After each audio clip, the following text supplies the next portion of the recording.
Jenny, good morning. How are you? I'm well. How are you? Good, thank you. I'm excited to add to the Bold Beginnings series. Yay. I think that it is maybe the most popular series, certainly among newly diagnosed people, but in general, people seem to really like it. It made me think a little bit, by the way, this is a little tease, about a way to kind of refresh the Pro Tip series, which, Oh, yeah, when we're done here, I'll actually run my idea. Let me make a note here to myself to tell you I what think I we was talked thinking. about this a while ago just Mhm. because of all of the new technology and the algorithms that have really shown up compared to when we did majority of Even that. though it was only a So, handful of years ago. Yeah. I think there's a nice way to refresh it. But the Bold Beginning series, we're just going to add to today. I'd like to talk about basically wearing CGMs, the accuracy, best practices, that kind of stuff for people, because I think you get diagnosed or you have a child who's diagnosed and all of a sudden you're wearing a device. This is obviously very new and different for somebody. right. And then there's some quirks about wearing technology that aren't obvious, you know what I mean? And ways to Yes. manage. That's a good way to say it, right? Yes, they are kind of, I guess quirks is a good, yeah. So, I think no matter what you're talking about here, Libre, Eversense, Dexcom, CGMs, right? They're going to tell you, look, put them on, and it's going to tell you what your blood sugar is. And it will. And they're great. They're absolutely fantastic. But you might then take your meter out, check your blood sugar, and say, oh, my meter says I'm 96 and my CGM says I'm 115. Which is it? So let's talk a little bit about how CGMs work first versus how about how BGMs work. And then Mhm. we'll lay it out for people so they understand, give them some tips and tricks to get through and set up Okay. some expectations for them. Does that make good sense? Sure. Okay. So I'm going to start by asking you some technical stuff that I don't understand as well as you do for certain. Okay. I use my blood sugar meter and I check a drop of blood from my finger and it says I'm 96. Why is it possible that my CGM doesn't read the same? It's possible because your blood glucose meter is reading the glucose in your blood, which is technically the more accurate. It is the more real time right now. So your glucose then kind of shifts out, moves through our interstitial fluid that surrounds the tissues and the cells and everything in our body in order for the glucose to kind of move into cells. That's a very simplified explanation, right? But sensors, CGMs, do not measure blood glucose. They measure the glucose that is in that interstitial fluid. And that's the reason that you can see a difference between a blood glucose and a CGM value Mhm. because they are not reading glucose in the same fluid in the body. Okay. And that glucose, again, from the blood has to kind of move out, transport through the interstitial fluid. And so many people know the term or the thought of lag in CGM data. A lot of people talk about that. And that data can lag then. Fingerstick is here. CGM is higher than this or lower than this. The reason is because there's a lag in that glucose sort of transport, if you will, into the interstitial fluid. Hmm. And as we'll probably talk, it's another reason that hydration Very important. really, really important. So, Very high level, not technically. Someone one day said, hey, there's glucose in your interstitial fluid. We could measure that yes, and help people with yes, diabetes using insulin. I'm going to read this. Interstitial fluid is the fluid that surrounds the cells in your tissues. It plays a crucial role in transporting nutrients and waste products between blood and cells. yes. When you're using a continuous glucose monitor, it is important to understand how the interstitial fluid relates to blood glucose monitoring. And Jenny's already brought up, there's a lag, right? And this lag Yes, could be 5 to 15 minutes from a finger stick. correct, Okay. correct. Mm-hmm. So somebody figured out, probably not that hard to figure out if you're like, a scientist or you went to college or something, that there's glucose in there. We can measure it and we can help people not have to poke their fingers all the time and still get close enough to Right. what's happening that it's really valuable for them. Mm-hmm. Okay. So interstitial fluid, similar to blood plasma, it says, Mm-hmm. but without the high concentrations of proteins found in plasma. It contains water, electrolytes, glucose, and other small molecules. Correct. So then if you're dehydrated, then that fluid is not where it needs to be volume-wise, I imagine. So right. Why does that mess with the reading? Well, tell me what happens when you have a really teeny tiny amount of water that you try to put a whole bunch of sugar in. Does it stay fluid or what happens? Oh, it gets more viscous. It gets concentrated, Yeah, right? okay. It gets kind of sticky. So not only are you impacting everything else that needs to be transported in your body in the right way, which, I mean, that's a whole just physiology discussion, but honestly, electrolytes play a big role in transport of even glucose and other sort of nutrients in the body. So when we're dehydrated, that concentration of all of these can kind of get slow in movement, as well as more concentrated, right? And so that can shift glucose readings. It's also the reason on the opposite where people, again, know this term, it's like a compression low, right? Yeah. Where you're laying on your sensor, what you're doing is compressing that sensor so much that not all, but a good majority of that interstitial fluid gets shifted away from the sensor. And so what ends up happening is glucose levels drop. And not until you roll the child or the person over, they get up and kind of things get moving again, fluid comes back to normal, levels that it should be at, then that glucose number jumps up, right, and is actually where it should be. So as you can see, hydration and proper hydration in the whole body can make a really big difference in. So like a compression low, as an example, almost like putting your foot in a puddle and you displace the water. So if you press hard on the sensor, you're displacing the interstitial fluid, which contains glucose. You're pushing that away from the sensor. And then that's why all of a sudden you look low out of nowhere. Because you technically pushed the glucose away from the sensor, and now suddenly there's less there than actually exists in the body. Right. Interesting. Hey, here's a little side note that you'll probably completely agree with. Only about 30 to 40% of adults meet the daily recommendation for water intake. And the remaining 60 to 70% may not be adequately hydrated, with varying degrees of mild to moderate dehydration.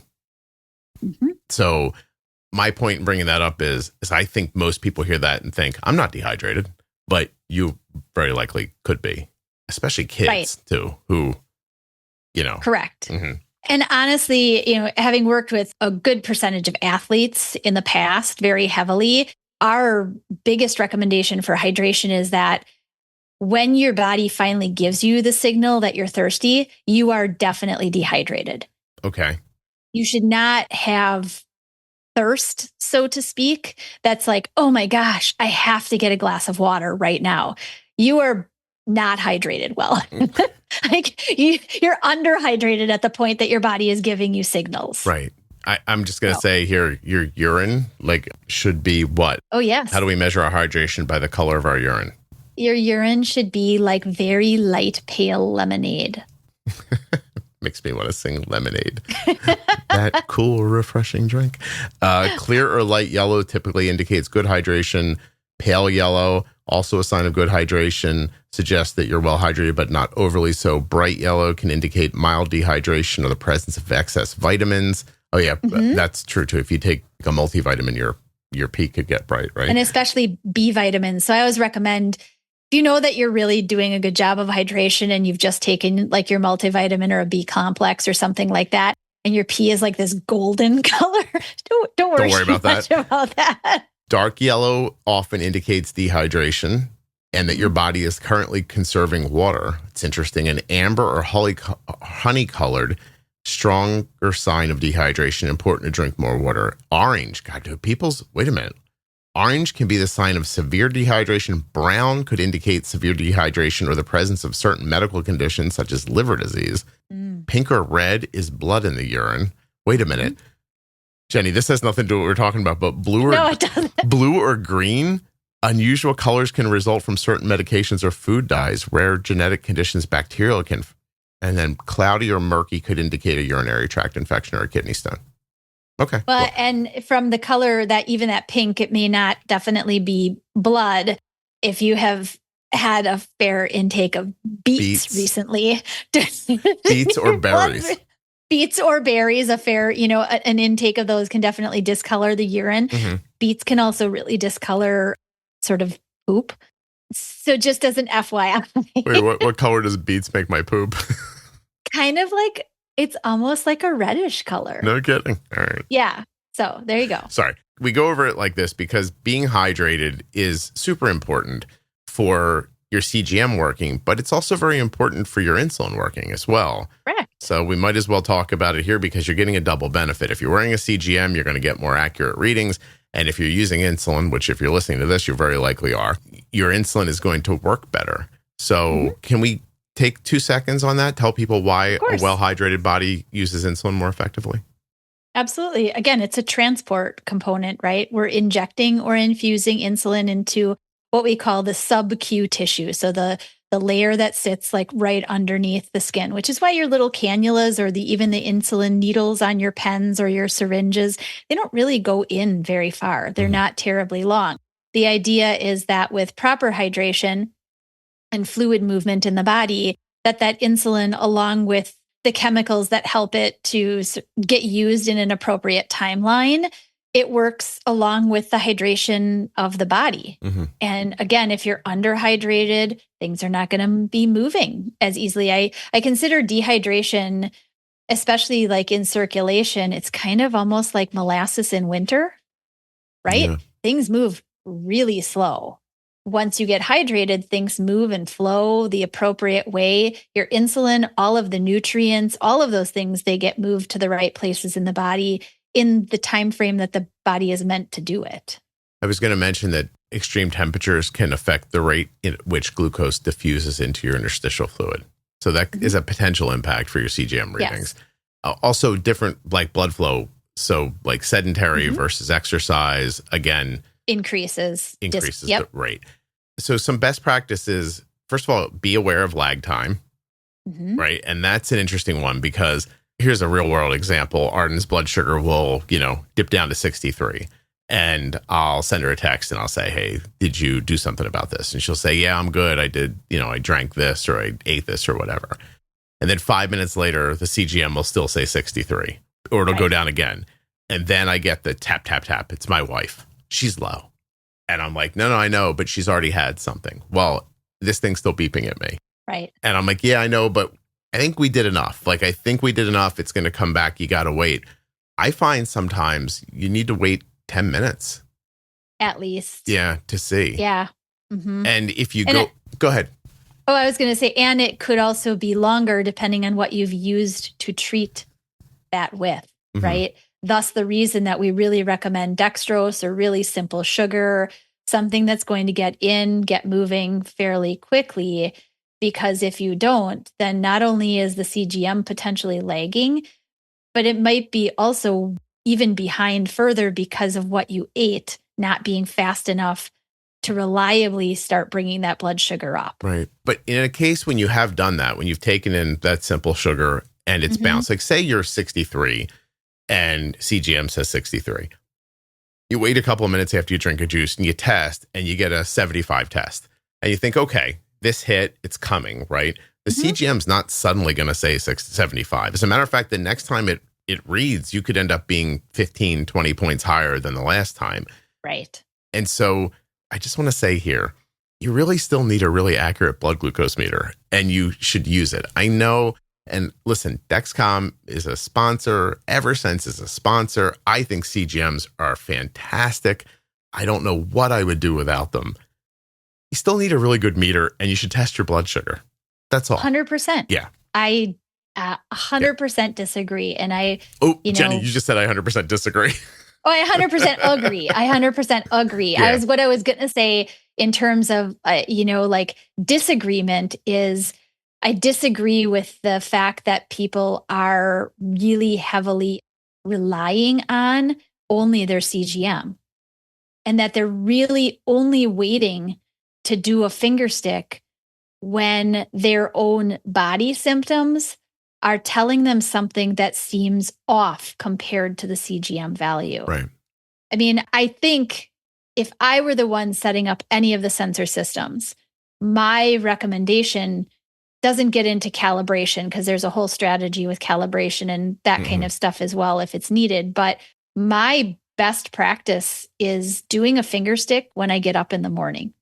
Yeah, just to see. Because it gives me a visual of the CGM has been here all night. I have no food in my system. I have no excess of insulin from boluses or anything that could really be impacting right now. I do a finger stick before I get out of bed, so I don't have that quick shift in blood sugar that could happen for many people, right? That foot on the floor. And I compare. And if it's off, within this set comparison, I may calibrate. But 99% of my mornings, I'm not calibrating. Yeah. I'm just comparing and saying, yep, it looks great. Fabulous. Close enough even. Yeah. But what you don't want is to get out of bed with a blood sugar of 140 and your CGM's like, oh, you're 95. And then, correct. Then the whole day just you're 45 points off. Everything that you do, the first bolus you make, it leads to probably a rise, because you didn't have enough insulin. And this doesn't stop. And even if the CGM comes back in line eventually, great. But it just throws you. I'm just a big fan of testing once a day at the very least. Agreed. Yeah. Yes. We have Dexcom alone. I know the other systems have something else, but Dexcom has clarity reports, right? And so clarity reports will give you an estimated it's not an A1C, but an estimated average, right? They call it a GMI, a glucose management indicator. And that gives you a value close to what A1C would represent from an actual blood draw. And in comparison, some people get really frustrated. Well, my A1C came back at this, but my GMI, according to Clarity, was telling me that I should be here or here. And it's frustrating. My first recommendation question is, are you doing finger sticks? Right. If you're not doing finger sticks, let's start doing several finger sticks a day. Because I would almost say that in the majority of those cases, the CGM is what's off. The CGM is not on with the finger stick enough. And so your GMI is then reporting an average that's not actually what's really represented in your blood, right? So I think there, in the case of things being really different, it's just a good strategy to do even more than one test a day for, even if it's just a week. If I'm listening to this and I'm more newly diagnosed, what I would want you to take away from this is maybe some of the best technology that's ever existed for people with diabetes. Agreed. That and algorithm pumps are going to change people's lives with type 1. And you should not walk around bemoaning, oh my gosh, I'm 95 and it says I'm 110. That's astounding. Be very happy. Okay. Right. But the next thing they're going to think is, well, if I'm really 95 and it says I'm 110 and I'm on an automated system, is it not going to give me insulin based on 110? And, should I be fearful of that? I've never come up with a better answer other than to say that my daughter has been on different algorithms for a long time. This has never been an issue. And I know that is not a comforting statement. Right. To me, it's the same question. It's the same answer as back in the day when somebody would have, 4 different meters. And they would take pictures. They'd test their blood sugar with 1 meter, then with the next one, then with the next, with the next one. They get 4 wildly different numbers. And they'd say, great, now which one of these should I use? Right. I'd pick the most accurate one.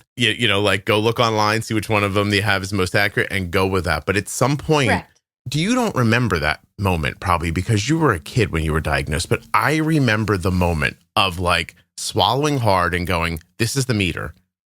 I don't know if it's right or not, but I got to go with it because I got to go with something. I'm not in the hospital. We're not using a $10,000 blood glucose meter. You know what I mean? This is the one I have.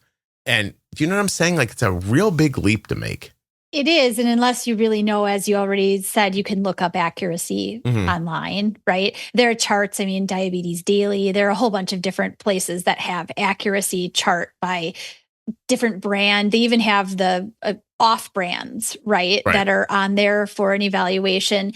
I always say choose the one that is not only on your insurance plan coverage wise, but also choose the one that's on that list that is the highest accuracy according to these charts. Yeah, there's like 3 meters at the top of the chart. Listen, Contour Next Gen is a longtime sponsor of the podcast, and it's the one we use. It's a very well ranked and rated meter, and they've rated top of the charts for years. Long time. That particular meter, I kind of right up there with it is. I wish I could use that one. My insurance doesn't cover that one. It prefers AccuCheck brand. So I use the Guide or the Guide Me. That one has very similar to the Contour accuracy readings. Yeah. So again, look, because that also translates into if you're going to be calibrating, as you brought up, I check on this meter and then I check on this meter and I check on this meter and I have 3 varying results. And this day you're using this particular brand, and this day you're using this particular brand at work to calibrate your CGM. Don't do that. Pick a meter. Pick one. Pick a meter and use that one to always calibrate. It just freaks you out in the beginning. Like it does. It does. Like you're fairly newly diagnosed. You're like, well, this meter says my blood sugar is one thing. The CGM says another thing. Then you start going, well, which is it? And I always tell people, I'm like, I don't know. Is it a $4 meter? And a Dexcom, I'd probably trust the Dexcom more. But like, I don't think it's a more or less. It's an understanding of once you have as accurate as you can blood glucose meter CGM, then understand the lag time. Really seriously look at your hydration. Are you in an extreme temperature situation? I'm wearing a CGM today. I got in the shower and my blood sugar went up 45 points. I have a working pancreas. Do you really think my blood sugar went up 45 points? Right. So there's that stuff to remember. It also, when you put it on, is really important. So going back to CGMs, and Jenny and I talked about this before we started. Again, I want to say again, I don't want to scare anyone away. Definitely get a CGM, okay? But the first day ain't as good as the second day. Ain't as good as the third day. And then all of a sudden, when you get to the end of the sensor, it could trail away again. Some people have great luck. Some people's physiology works great with them.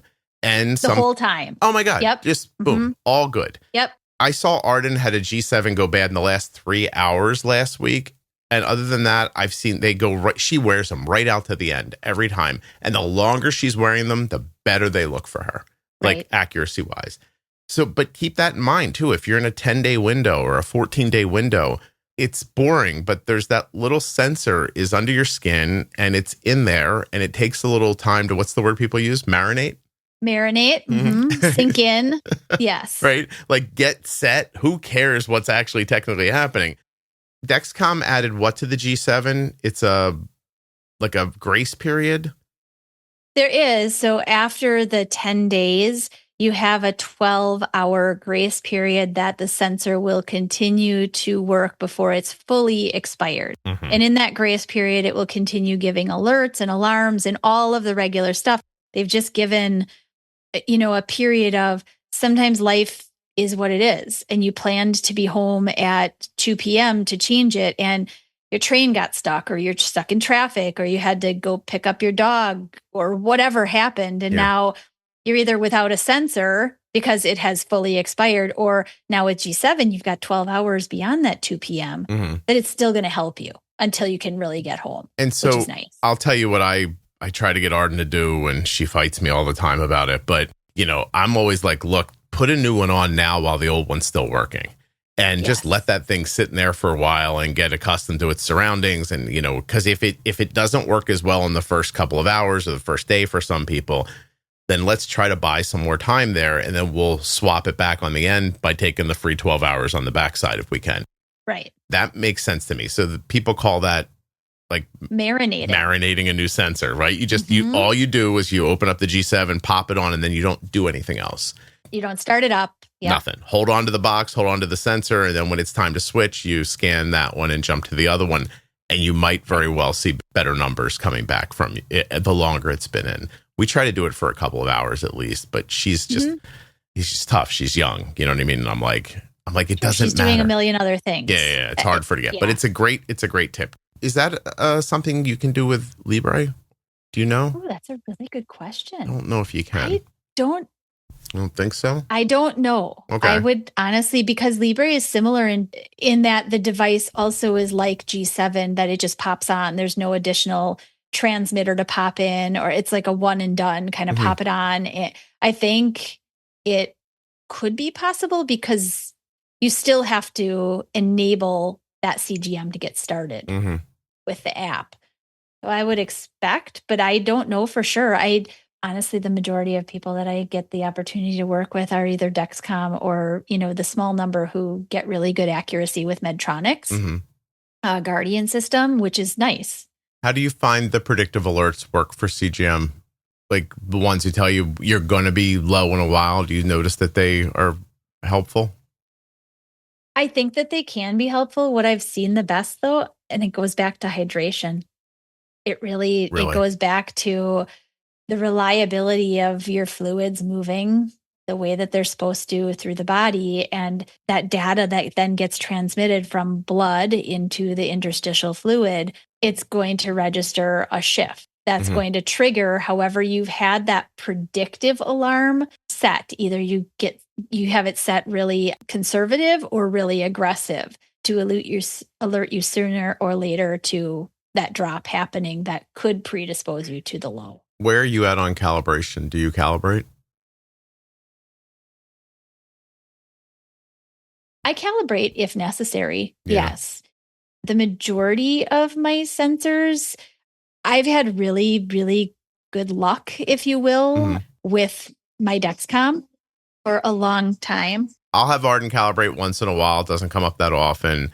I think you really have to pick through what works best for you. Like some people will say, look, I put that thing on and 6 hours into it, it says I'm 65 and I'm 90 and I calibrate. And some people will tell you like, don't calibrate on the first day. And, in Dexcom, all the CGM companies, they don't really talk about how to best do that. So I would say this. They do tell you that you can calibrate. And most of them, if you read the fine print in their owner's manual, there is a defined strategy to what they recommend for calibration. And how far outside of that could actually create sort of a setup for where the sensor is just going to fail itself because you have overgiven it information, and the algorithm that's changing that sensed glucose to a number to tell you what it is, it gets all messed up. You could just confuse it. You could confuse it. Do you find sensor placement? Because, there's the places where they've tested the sensors so they can say you can wear it here, but people move them all over the place. Do you find that you have better sites, some than others, for accuracy? I do. Again, leg sight isn't technically approved. I don't wear it. I also don't wear my pumps on my thighs either. Neither of them work ever for me. But people find special places that do definitely work. Many times they're the approved sites, and the majority of the time they are not technically approved sites. My recommendation is test it. This is another opportune time to use your glucose meter to make sure that it is actually really serving you well there. And then if it is, great, keep using it. I mean, we all have limited real estate on our body. Yeah. I don't know that Arden has ever worn a Dexcom on her arm. A G7. She wears them on her sides of her hips or butt, upper butt kind of thing. Yeah, like there. So let's talk a little bit about the quality of your management is also going to add to the quality of your CGM accuracy. So if your blood sugars are not constantly bouncing up and down or super high or super low, you are going to see, I think, more stable, accurate readings back from a CGM. Correct. Yeah. Yes. Okay. Absolutely. And with the difference between those coming, again, speaking Dexcom specifically, those coming from G6 to G7, where there is no longer smoothing of the data, right? That bounce could get worse visibly in the data points with somebody who has a lot more rise fall happening, looking a lot more like a roller coaster.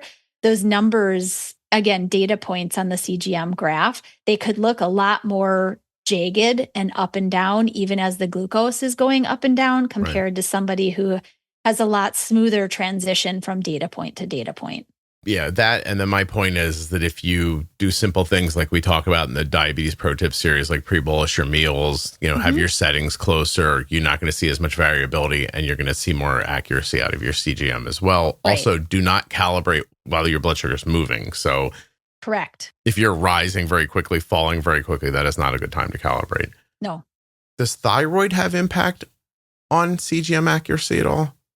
Or do you think it just has impact? Because, right, like, because I looked into it a tiny bit. Like, so you can have like an overactive thyroid, right? Which would maybe speed up your metabolism, as an example. Mhm. Like, would that maybe move glucose through you differently? You know, it's an interesting, I don't know if it's right or not. It just like, it popped into my head. I'm like, I wonder what medications people are taking that might have an impact on this as well. Well, I do know, obviously, and most people who are Dexcom users know about acetaminophen. Mm-hmm. And in fact, while they cleared that push to avoid acetaminophen, I think it was once G6 came out, they still will ask you if you are trying to return a failed sensor if you had used acetaminophen. My expectation is that they're looking potentially maybe for a dose that's more likely going to fail a sensor comparative to just using, Mm-hmm. 500 milligrams of something once a day and you had no effect whatsoever. I know vitamin C is another one. Higher doses of vitamin C can certainly affect the accuracy. I think it's a Freestyle Libre 2 for vitamin C. And, a lot of people might not even realize that they're using a large amount of that. If they're taking some type of a powder that includes a high amount of vitamin C, they're not technically just taking a chewable or a daily vitamin. Uh-huh. They may not think that they're really going to have a problem. They may not realize it's in something else that they're eating. Yeah. Okay. But those are the two bigger ones that definitely have impact. So with overactive, underactive thyroid, I'm just kind of picking through some of the notes I made earlier. It's going to more change like underactive thyroid, slower metabolic rate could delay glucose uptake into cells, which could affect how quickly changes in your blood glucose are affected. All I'm saying is that if you have hyperthyroidism, it's not crazy to think that you might see janky readings from your CGM, or maybe it's a little different for you than it is for other people. Maybe. Listen, if I'm wrong, that's fine. You have to imagine there are other things impacting this. It's not as easy as I put the thing on and the thing don't work. You know what I mean? Like, right. And that's what I think always happens with people is they just kind of don't see the bigger picture. And I understand why, right? Because you don't buy tires and think, oh, they wore out faster, but I drive faster than other people. Like, you just think I bought the tire. You drive more than other people. Or like the roads are worse or whatever. Like, you just think like I bought the thing. They said 30,000 miles, 60. It didn't last. Like, like there's reasons why things happen. I don't know what they are sometimes. Yeah. You just need to think bigger when you're trying to decide how to make this thing work the best, because this is going to be a very important part of your life with diabetes until they come up with something different. And I don't know if there's something different to come up with. A CGM might be the greatest advancement for people using insulin, in the last 20 years. Absolutely. Yeah.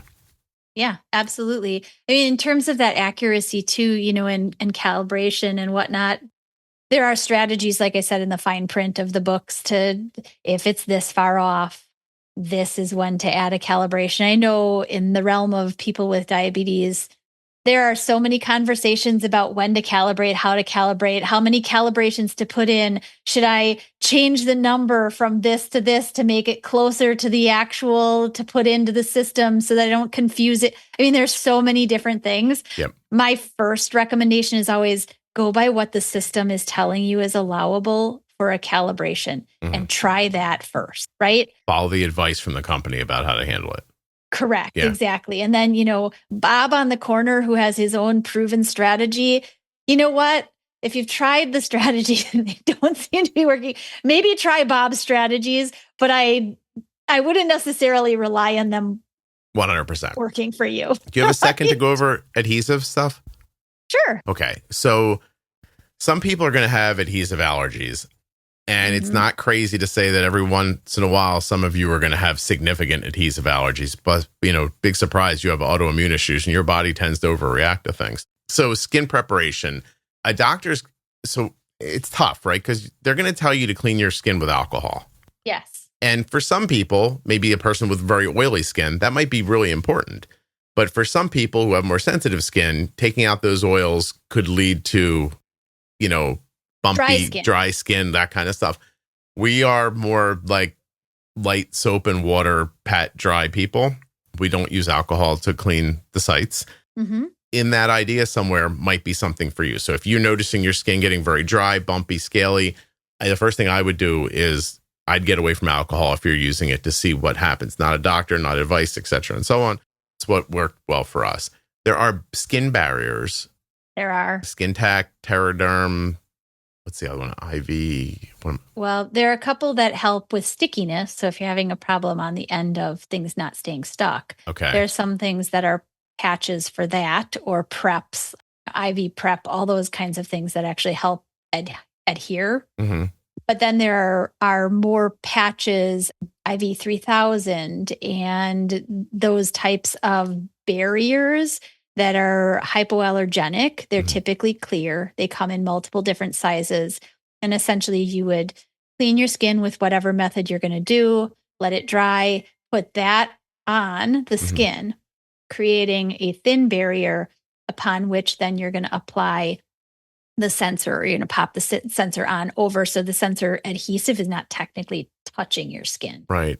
So you're just trying to create a barrier between you and that adhesive, because some people are never going to be bothered by it. Some people are terrible. They can't wear it. You feel horrible for them. Some people can't get it to stay on. Some people can't get it to come off.